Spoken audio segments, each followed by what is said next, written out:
سب سے پہلے آپ ہمیں بتائیے کہ حال ہی میں جو آپ کی بیوی کے ساتھ حادثہ پیش آیا ہے وہ کیسے آیا اور کس طرح سے یہ سب کچھ ہوتا ہے؟ جی یہ 4 تاریخ کی بات ہے، سنڈے تھے اس دن، اتوار کا دن تھا۔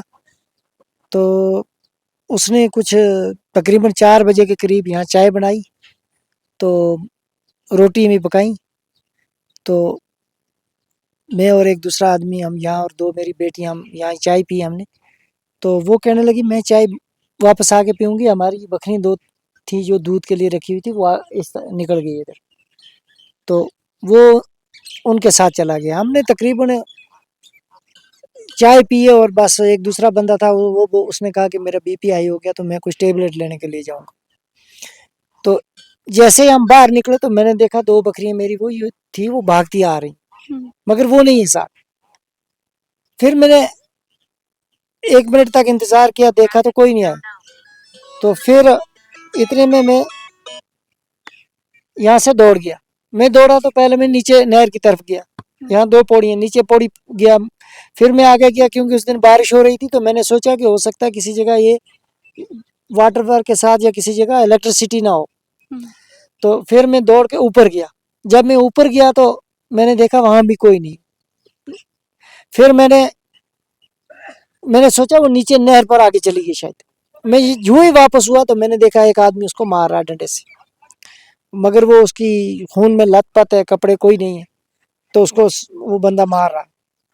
بس اتنے میں آواز ماری اپنے بچوں کو، تو یہ بھی پہنچ گئے، اور اوپر والے ہمارے پڑوسی یہ بھی پہنچ گئے، اور وہاں پہ ریٹائرڈ ڈی سی صاحب کا مکان ہے سامنے، اس کے پیچھے 2 بندے کام کر رہے تھے، اتنے میں وہ بھی پہنچا۔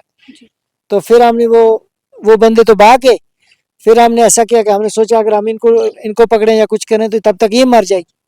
پھر ہم نے فوراً اس پہ کمبل پہ اس کو اٹھایا، تو انہی پوڑیوں سے نیچے لایا، تو تب تک ہم نے یہ بندہ ایک تھا اس کو گاڑی کے لیے بولا، انتظام کیا۔ جو ہی ہم یہاں پہنچے تو وہ بندہ واپس آ رہا، کیونکہ اس کے کپڑے جو مار رہا تھا اس کے کپڑے خون سے لت پت تھے۔ بس پھر وہیں پکڑ لیا، وہاں سی آر پی بھی تھی، پولیس بھی تھی، وہیں پکڑ لیا۔ اسی وقت پولیس کی گاڑی آ کے اس کو لے گئی پولیس اسٹیشن۔ تو وہ اس نے اس وقت بول رہا تھا کہ عادل کوئی میرے ساتھ ہے، وہ بھی ہے، کچھ ایسے بول رہا تھا۔ تو پھر بعد میں پولیس نے شام کو سب کو گرفتار کر لیا تھا، بس اتنا ہی ٹائم ہوا۔ تو بیوی کو ہم یہاں سے اس ہاسپٹل میں لے گئے، یہ ہاسپٹل بند تھا، تو پھر یہاں سے ہم ہبک ہاسپٹل میں لے گئے۔ تو وہاں پہ انہوں نے جب بیوی کو دیکھا، ہارٹ بیٹ وغیرہ وہ چیک کر رہے تھے، تو اس وقت اس کی سانس چل رہی تھی، لیکن 10-15-20 منٹ کے بعد اس کی ڈیتھ ہو گئی۔ آپ نے وہاں پہ خالی ایک ہی بندے کو دیکھا تھا؟ نہیں، 3 بندے جو بھاگ رہے تھے ان کا چہرہ میں نہیں دیکھ سکا۔ جو آپ کے پاس سامنے آیا تھا وہ ایک ہی تھا، اس کو آپ نے دیکھ نہیں، وہ جو اس کو مار رہا تھا، جو اس کو وہ ڈنڈے، وہ ایک چھوٹے ڈنڈے سے اس کے سر میں جو مار رہا تھا، سر پہ مارا تھا، یہاں بھی مارا تھا اس نے، یہاں بھی مارا تھا، مگر وہ اس وقت وہ تقریباً ختم ہونے والی تھی، تو کپڑے شپڑے پہلے ہی پھاڑ دیے تھے سارے، تو پھر وہ اس طرح بھاگ گیا تھا، وہاں سے تھوڑی جگہ اس طرح بھاگ گیا تھا۔ تو بس اتنا ہی ہوا، یہ 4 اور 5 کے بیچ میں یہ اتنا حادثہ ہو گیا۔